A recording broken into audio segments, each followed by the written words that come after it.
like, comment, share, and subscribe naman dyan mga ito. Maraming salamat po. Kinaumagahan, handa na si Henry na umalis. Nagtanong ang kanyang ama kung sapat na ba ang isang kabayo. Sinabi ni Henry na oo at idinagdag na kung magdadala siya ng karwahe o anumang bagay, mas mahihirapan lang siyang ibalik ito. Sinabi ni Crower na aalis pa rin siya ng napakalayo. Sinabi ng kanyang ama na magiging mahirap ang paglalakbay na ito at sinabihan siyang siguraduhing alagaan ang kanyang sarili.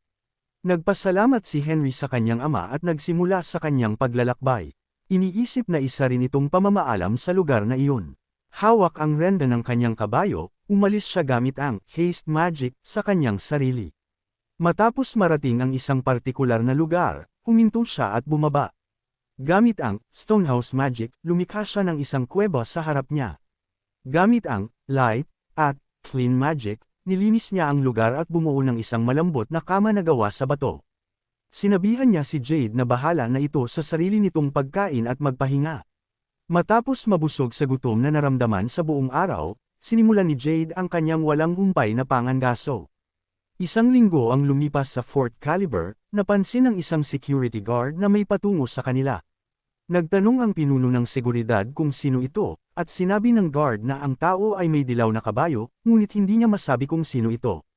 Pagkakita kay Henry na papalapit, nagtaka ang pinuno ng seguridad kung sino kaya ito at kung ipinadala ba ito ng kabisera. Huminto si Henry sa harap ng pangunahing gate. Itinutok sa kanya ng mga puwersa ang kanilang mga pana. Bumaba siya at inutusan siya ng pinuno ng seguridad na huminto doon at magpakilala. Inilabas ni Henry ang kanyang identity card at inihagis ito sa kanila.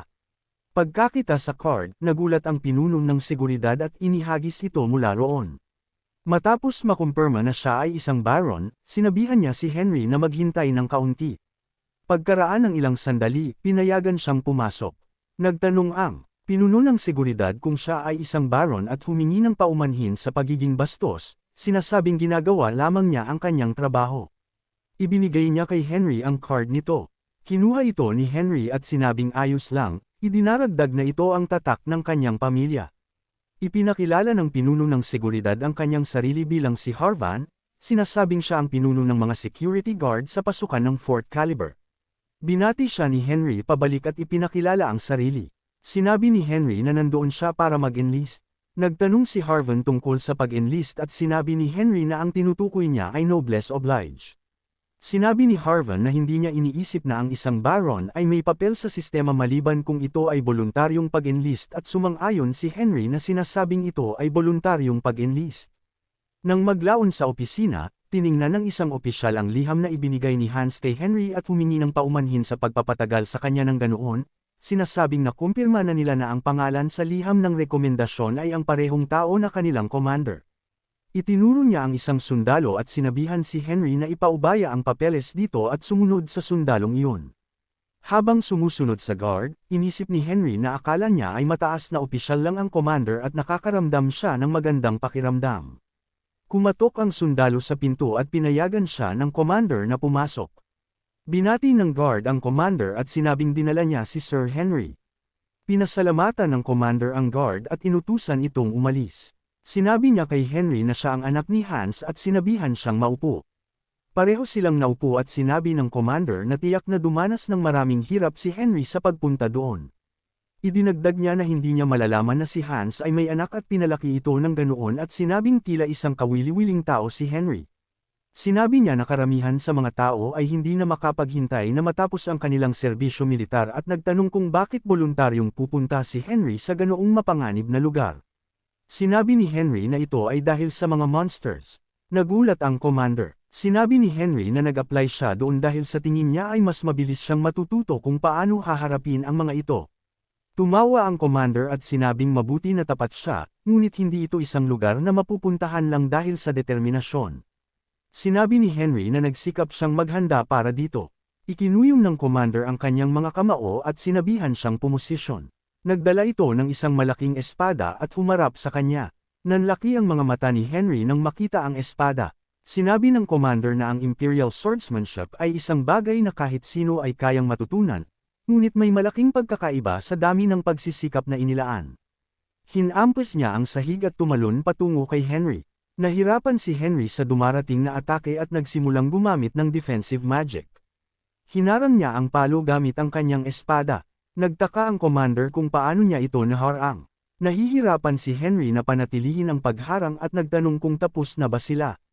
Ang commander ay nag-snort at nagsabi na sa totoo lang ay hindi niya inakalang mahaharang ito ni Henry. Pagkatapos ay iwinasiwas niya uli ang kanyang espada at nagsimulang umatake sa kanya. Inisip ni Henry na baliw ito. Muli siyang gumamit ng defensive magic upang harangin ang palo gamit ang kanyang espada. Sinabi ng commander, isa pa. Ngunit pumasok ang isang babae at sinabing pinakamabuti ng huminto at nagbibiro lang ito. Tumawa ang commander at sinabing ang mga taong kamakailang dumating na may mga kahilingan ay may mga mapanlinlang na hitsura, ngunit isang tunay ang dumating ngayong araw. Inisip ng babae na sinasabi ng commander na hinarang ni Henry ang atake nito ng 2 beses at nagtaka kung ito na ba ang pagsilang ng isa pang monster. Sinabihan naman ng commander si Henry na huwag magtago ng anuman at maging tapat, nagtatanong kung bakit niya ibinibigay ang pagkakataong iyon sa anak sa labas. Sinabi ni Henry na ito ay dahil wala na siyang nakikitang pag-asa at narinig niya ang usap-usapan na ang huling natitirang bayani na si Henry Morris ay namatay na hindi pa natatagalan. Idinagdag niya na kahit ito ang huling bayani, pinatay pa rin ito ng emperador at sa tingin niya ay magiging corrupt ang kinabukasan ng imperyo. Hinawakan ng komandante ang kanyang espada at sinabing siya ay isang kabalyero at sundalo na sumumpa ng katapatan sa imperyo, at ang pagtatanggol sa isang traitor sa harap niya ay isang napakatapang na gawa. Sinabi ni Henry na sumumpa rin siya ng katapatan sa imperyo, ngunit tapat siya sa imperyo at hindi sa mga tao. Nang marinig ito, humalaklak ang komandante at sinabing tama si Henry at gusto niya kung gaano ito kapangahas at mapanghimagsik. Sinabi niya na gaya ng sabi ni Henry, ang imperyo ay nasa kaguluhan. Idinagdag niya na magandang ideya na iwanan ang Academy ng mga swordsman at sinabing baka ang Academy ay may mahigpit na kontrol sa pamilyang Porum. Inisip ni Henry ang tungkol sa Porum at nagtaka kung ito ba ay si Kington Porum. Nagtanong siya kung hindi ba si Kington ang second in command at paano nagawang iwanan ng Academy si Sir Behold at kunin ang second in command. Sinabi ng komandante na matagal na nung naging Grandmaster si Kington at nagretiro na si Behold. Nagtaka si Henry at inisip na hindi siya makapaniwalang nagretiro na ito. Sinabi sa kanya ng komandante na may malaking impluensya ang mga Porum sa Academy at ang Academy, na susi sa pagiging kabalyero, ay corrupt na. Pagkatapos ay malugod niyang tinanggap si Henry sa Fort Caliburn, sinabing aalagaan niya ito at sisiguraduhing magtatrabaho ito ng maigi. Nagpasalamat si Henry at nagtanong ang komandante kung kukunin na ba nila ang susunod na pagsusulit. Nagtanong si Henry kung may iba pa bang susubukan. Sinabi ng komandante na nagsimula siya ng bagong hilig. Isinama niya sila at tumayo sa harap ng isang pader. Tiningnan niya si Tiny at naintindihan naman ito ng babae kaya ipinatong nito ang kamay sa isang scanner lock. Gumalaw ang pader at bumukas ang daan patungo sa basement. Tumingin sila sa ibaba at nagtanong si Henry kung mayroon bang anuman doon. Sinabi ng komandante na kamakailan lang ay nagsimula siya ng isang masayang bagong hilig. Habang isinasama sila, huminto siya sa harap ng isa pang pader at muling sinenyasan si Tiny. Ipinatong nito ang kamay sa scanner at isa pang pinto ang bumukas. Mayroong isang malawak na lugar kung saan may isang halimaw na nakatayo ng mag-isa. Sinabi ng komandante na isa itong halimaw. Nagtaka si Henry kung ito ba ay isang Purple Jenna. Nagtanong ang komandante kung ano ang nararamdaman ni Henry sa unang pagkakataon na makakita ng halimaw. Nagtanong si Henry kung hinuhuli ba nilang buhay ang halimaw. Sumagot ang komandante na ang halimaw ang huling pagsusulit ni Henry at sinabing kung mapapabagsak ito ni Henry, kikilalanan niya ito ng lubos. Inisip ni Henry na nakakatawa ito at nagtaka kung masyado ba itong mapangahas. Sinabi niyang naintindihan niya at kailangan niya lang itong pabagsakin. Sinabi ng komandante na titingnan nila kung gaano kahusay si Henry. Hinawakan ni Henry ang kanyang espada at inisip na isa itong talisay na nagkukunwaring oso. Tinipon niya ang kanyang mahika, pinrotektahan ang sarili gamit ang defensive magic, at pumasok sa larangan. Napansin siya ng halimaw at humarap sa kanya. Inisip niya na matagal-tagal na rin siyang hindi nagbibigay ng pansin dito. Napansin niya na mayroong harang sa sahig. Biglang lumapit sa kanya ang halimaw. Mabilis siyang gumamit ng haste magic at umatras mula sa kanyang kinalalagyan, iniilaga ng atake ng halimaw. Muling sumugod ang halimaw sa kanya. Iwinasiwas niya ang kanyang espada at tumalon patungo sa halimaw. Nagawa niyang sugatan ang katawan nito at sinabing sapat na iyon para maantala ito at dapat na silang magsimula. Habang umaatungal at umaatake ang halimaw, umiilag siya at ginamit ang teknik na circle step upang umatras. Bigla siyang lumitaw sa likuran ng halimaw, hinawakan ang espada, at sinabing tapos na ito. Ginamit ni Henry ang circle step at nagsimulang umatake sa halimaw. Hindi naramdaman ng halimaw ang kanyang presensya sa likuran at sinamantala ito ni Henry, tumama ang kanyang atake sa likod nito at pinutol ang mga sungay nito. Bumagsak ang halimaw sa lupa. Kinuha ni Henry ang isa sa mga sungay nito at sinabing tapos na. Pagkatapos ay inihagis niya ito sa komandante at nagtanong kung dapat ba niya itong dispatchahin. Humanga ang komandante kay Henry at nagtaka kung paano niya talaga iyon ginawa. Tinanong niya kung paano nalaman ni Henry na ang kahinaan ng halimaw ay ang mga sungay nito. Sinabi ni Henry na pakiramdam niya lang iyon. Idinagdag niya na ang balat ng halimaw ay napakatigas, kaya naisip niya kung mahina ba ang mga sungay nito at doon umatake. Nagtanong ang komandante kung pakiramdam lang ba talaga iyon. Sinabi ni Henry na mayroon pa ba siyang ibang pagsusulit na dapat kunin. Sinabi ng komandante na hindi na kailangan, na iyon na ang lahat. At kung kukuha pa si Henry ng pagsusulit ay hindi na ito magiging masaya. Sinabi niya na siya na ang bahala sa kalat. Idinagdag niya na simula kinabukasan, kailangang pumunta ni Henry sa Education Corps at kumuha ng pangunahing pagsasanay sa loob ng 1 buwan. Humingi ng paumanhin si Tiny sa pag-abala at sinabing ang pagsasanay ng mga baguhan ay kasalukuyan ng nagaganap sa Education Corps. Sinabi ng komandante na perpekto ito, sinabihan silang hayaan si Henry na magsimula sa kalagitnaan ng pagsasanay at idinagdag na kung may kakulangan man si Henry, maaari siyang magsanay at matuto ng mag-isa. Yumukod si Henry at nagpasalamat sa konsiderasyon nito. Sinabi ng komandante na hindi na kailangan, na ito ay isang pribilehiyo lamang para sa mga nakapasa sa pagsusulit at ito ay isang pribilehiyo na hindi man lang maiisip ng karamihan sa mga tao. Pagkatapos ay tinanong niya si Henry kung kaya ba nito sa inuman. Sumang-ayon si Henry na kaya niya. Sinabi ng komandante na malamang ay matagal nang hindi nakakakain si Henry ng mga dapat niyang kinakain kaya ituturing niya ito ng masarap na pagkain. Nang maglaon ay nagiinuman na sila at kumakain, tumawa ang komandante at sinabing hindi siya makapaniwala na hindi man lang siya matalo ni Henry sa inuman. Nagsimula siyang magkwento tungkol sa kanyang kabataan at si Henry, na naiinis, ay inisip na gaya ng inaasahan, ang lahat ng mga kabalyero ay pare-pareho lang. Ginamit ni Henry ang sleep magic sa komandante ngunit hindi ito tumalab at nagpatuloy lang ito sa kwento. Nagtaka si Henry kung ang pinakamalalang insidente ba sa Fort Caliber ay ang oras kung kailan ang isang malakas na protective magic ay inilagay upang harangan ang lahat ng uri ng sumpa at mahika para protektahan ang Commander-in-Chief. Kinabukasan, sina Tiny at Henry ay nakasakay sa isang karwahe. Nag-aalala si Tiny at sinabing dahil hindi nakatulog si Henry, nagtatanong siya kung ano ang gagawin nito. Sinabi ni Henry na ayos lang siya.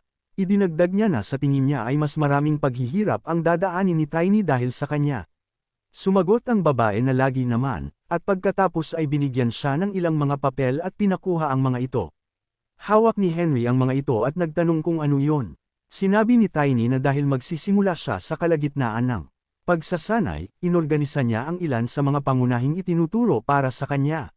Nagpasalamat si Henry at nagsimulang basahin ang mga tala. Pagkaraan ng ilang sandali, ibinalik niya ang mga ito sa kanya at sinabing tapos na siya at maaari na niyang bawiin ang mga ito. Nagulat si Tiny at sinabi ni Henry na naisolo na niya ang lahat ngayon lang at idinagdag na medyo maganda ang kanyang memorya. Nagtaka si Tiny kung hindi ba nagkakamali ang kanyang mga mata at kung sigurado bang henyo ang lalaking ito.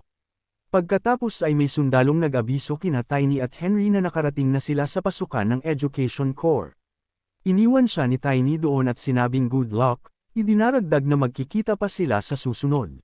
Dinala siya ng sundalo sa loob at sinabing maaari na siyang pumasok. Sinabi nito na sa lugar na ito, tatawagan ni Henry ang lahat bilang officer, at dahil siya ay may ranggong apprentice, hindi siya pinapayagang makipag-usap ng formal sa kahit sino maliban sa mga kapareho niya ng ranggo, at tinanong kung naintindihan niya. Sumang-ayon si Henry at inisip na ito na ang simulan ng kanyang buhay militar.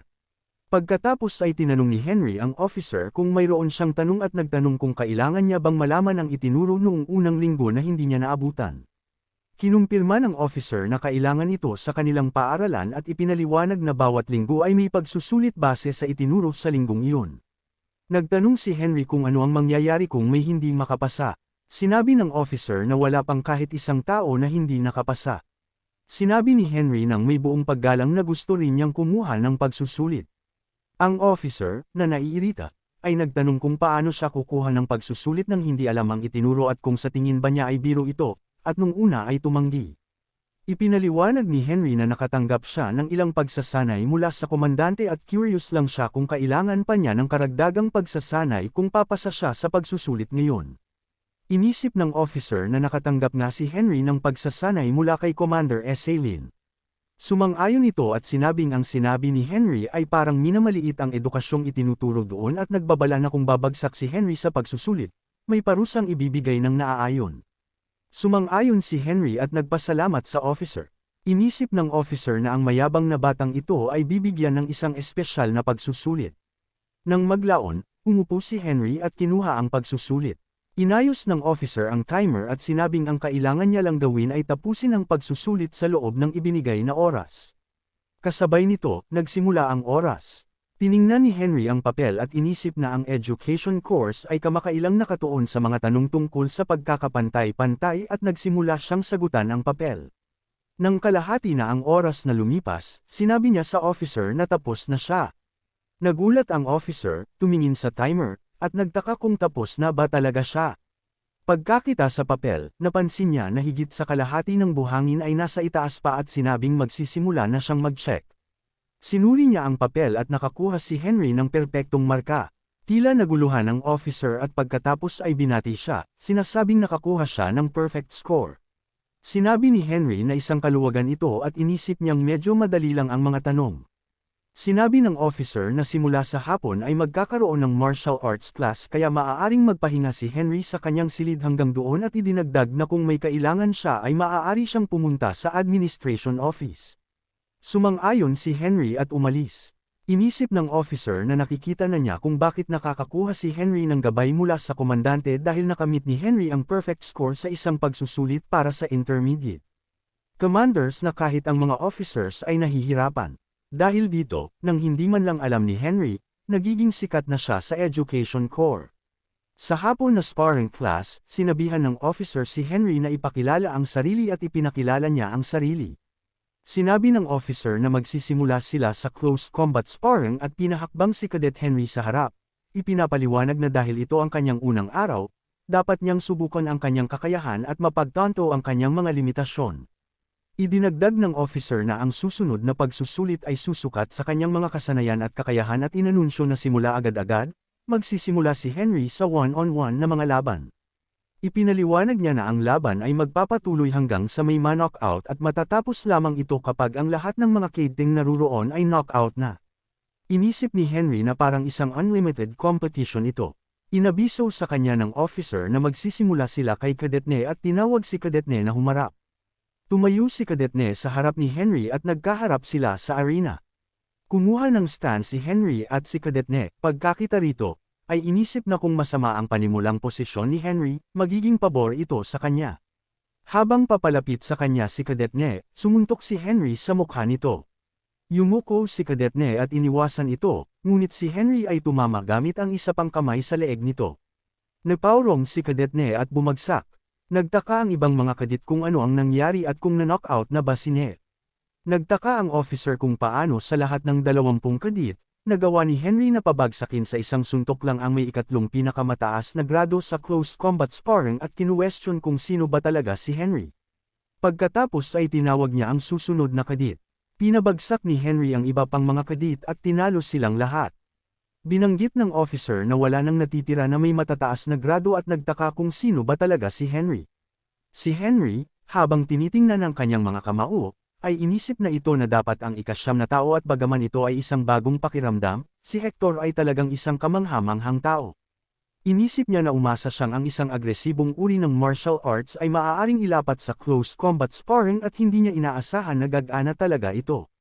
Tinawag ng officer si Cadet Ronan na humarap. Humakbang si Ronan at ipinaliwanag ng officer na sa nakalipas na mga close combat sparring classes, si Cadet Ronan ang may pinakamataas na grado at kung malalampasan siya ni Henry, paghahatian nila ang nangungunang posisyon sa klase. Si Henry, pagkakita sa kalmadong ekspresyon ni Ronan, ay inisip na mukha itong dissenting ngunit ito pala ang nasa tuktok ng klase. Sinimulan ng officer ang labanan. Nagkaharap silang dalawa at inisip ni Henry na medyo kalmado si Ronan at nagtaka kung talagang ibaba ang nasa tuktok ng klase. Dahil si Ronan ang nasa tuktok, nagpasya si Henry na kailangan niyang pababain ang pride nito. Gamit ang circle step, mabilis siyang pumunta sa likuran nito. Lumingon si Ronan, ngunit nagsimulang sumuntok si Henry. Hinadlangan ni Ronan ang suntok gamit ang isang sipa. Si Henry, na nakatayo sa harap niya, ay inisip na malamang ay minaliit niya ito dahil talagang iba ito. Lumapit si Ronan sa kanya gamit ang circle step at tumalon patungo kay Henry. Napansin ni Henry ang pagkakaiba sa circle step ni Ronan. Tumama ang isang suntok ni Ronan sa kanya na hinarang ni Henry gamit ang magkabilang braso bilang depensa. Gumanti siya ng suntok na hinarang naman ni Ronan gamit ang kanyang mga braso. Nagpalitan sila ng mga tira at muling tumayo na magkaharap. Hinawakan ni Ronan ang binti ni Henry, inihagis siya sa sahig at nagsimulang sumuntok sa kanya, sinasabing tapos na ito. Nagtaka si Henry kung matatalo ba siya ng ganito at nagpasya, na hindi niya hahayaang mangyari iyon. Pagkatapos ay ginamit niya ang Light and Graham, isang mahika na nagpapagaan sa bigat ng target. Binuhat niya si Ronan, hinawakan ang binti nito, kinaladkad, at pagkatapos ay inihagis ito sa pader, habang kinakansela ang mahika. Bumagsak si Ronan, na nag-iwan sa mga kadit na gulat na gulat. Nagulat din ang officer. Sinabihan ni Henry ang officer na ayanunsyo ang resulta. Nagulat ang officer, ngunit pagkatapos ay idineklara si Henry na panalo, binabanggit na nakamit niya ang perpektong marka sa theory class, close combat test, at sword test. Sa gabi, nilapitan ni Henry si Ronan na nakaupo sa kanyang silid. Tumalikod si Ronan, halatang masama pa rin ang loob. Itinanong ni Henry ang pangalan nito at sinabing dapat silang magkakilala, ipinapakilala ang sarili bilang si Henry Morris. Nakipagkamay si Ronan at ipinakilala ang sarili bilang si Ronan Porem. Nagulat si Henry, na pagtantong isa itong Porem. Nag-isip si Henry at sinabing kung si Ronan ay isang Porem, kung gayon, pinutol siya ni Ronan at sinabing ampun siya sa pamilyang Porem. Ipinaliwanag ni Ronan na tinalo ni King Ington Porem ang nagretirong Lord Bahal at kinoronahan bilang First Sword ng Imperyo, kinuha ang titulong Night King at Grandmaster. Idinagdag niya na kahit na marangal si King Ington, hindi niya maaaring baliwalain ang sistemang noblesse oblige at karamihan sa mga kadit doon ay nagmula sa mga mararangal na pamilya at natipon upang magsilbi sa militar. Inisip ni Henry na ito ang nagpapaliwanag sa lahat. Naupo siya at sinabing hindi nakatakataka na napakahusay ni Ronan sa kanyang footwork at nagtanong kung master na ba nito ang espada ng Porem. Sumagot si Ronan na dapat ay ganoon din para kay Henry. Idinaragdag na hindi pa siya nakakita ng ganoong klaseng close combat o pag-eespada noon at nagtanong kung ano ang pagkakakilanlan ni Henry. Masayang sinabi ni Henry kay Ronan na dapat silang maging magkaibigan. Nagtanong si Ronan kung bakit niya nasabi iyon ng biglaan, at sumagot si Henry na gusto niya lang itong sabihin, at pareho silang tumawa ng masaya. Kinabukasan, natalo na naman si Ronan kay Henry. Tinulungan siya ni Henry na tumayo at nagtanong kung nagpaplano ba itong maglabas ng kutsilyo kapag lumalaban sa isang demonyo. Binanggit ni Ronan na masyadong namumukod tangi si Henry at nagdahilan naman si Henry. Inanunsyo ng isang officer na kung may sinumang nakakaramdam na hindi sila angkop para sa isang atas, posibleng magpa-transfer, kaya walang dapat masyadong malungkot. Idinagdag niya na dahil tapos na ang pagsasanay, magkakaroon ng selebrasyon at may nakahandang alak at karne sa cafeteria. Masayang naghiyawan ang lahat ng mga kadit. Ang kanilang sparring officer ay nag-abiso kay Henry na hinahanap siya ni Commander Esaylin. Nagtaka si Henry kung bakit. Dumating si Tiny at isinama siya. Sa karwahe, nagtanong siya kung kumusta ang oras ni Henry sa Education Corps. Sumagot si Henry na dahil sa kanyang konsiderasyon, naging masaya ito. Sinabi ni Tiny na matutuwa ang komandante na marinig yun at ipinaliwanag na hindi tinatawag si Henry dahil pinuprotektahan siya. Nang magtanong si Henry kung tungkol saan ito, ipinaliwanag niya na karaniwang tinatawag ng komandante ang nasa tuktok ng klase ng hiwalay upang magdiwang at lalo itong masaya na si Henry ang nagtapos na una. Idinagdag niya na ang komandante ay nagbibigay ng isang kahilingan sa mga nagtop sa klase. Nagulat si Henry nang marinig ang tungkol sa kahilingan. Nang maglaon, ibinaba siya nito at binati ng good luck. Nagpasalamat si Henry sa tulong nito. Bumalik si Tiny sa karwahe at sinabing maghihintay siya sa gabing iyon at dapat sabihan ni Henry ang isang sundalo na tawagin siya kung kailangan niya dahil pupunta siya sa tirahan. Nang magtanong si Henry kung ano ang ibig niyang sabihin, sinabi niya na malalaman din niya ito sa lalong madaling panahon at pagkatapos ay umalis. Nilapitan ni Henry si Commander Esselin na masayang tinanggap siya at sinabing narinig niyang una siyang nagtapos. Ipinaliwanag ng komandante na naghanda siya ng inumin at masarap na pagkain, sinasabing dahil hindi niya alam kung ano ang gusto ni Henry, naghanda siya ng kaunti ng lahat at inanyayahan siyang maupo. Nagtanong siya kung mayroon bang anumang gusto si Henry o gustong gawin at idinagdag na dahil pinagbibigyan niya ang mga kahilingan ng mga nagtapos na una, pagbibigyan din niya ang kahilingan ni Henry. Ngumiti si Henry at nagpasalamat sa komandante.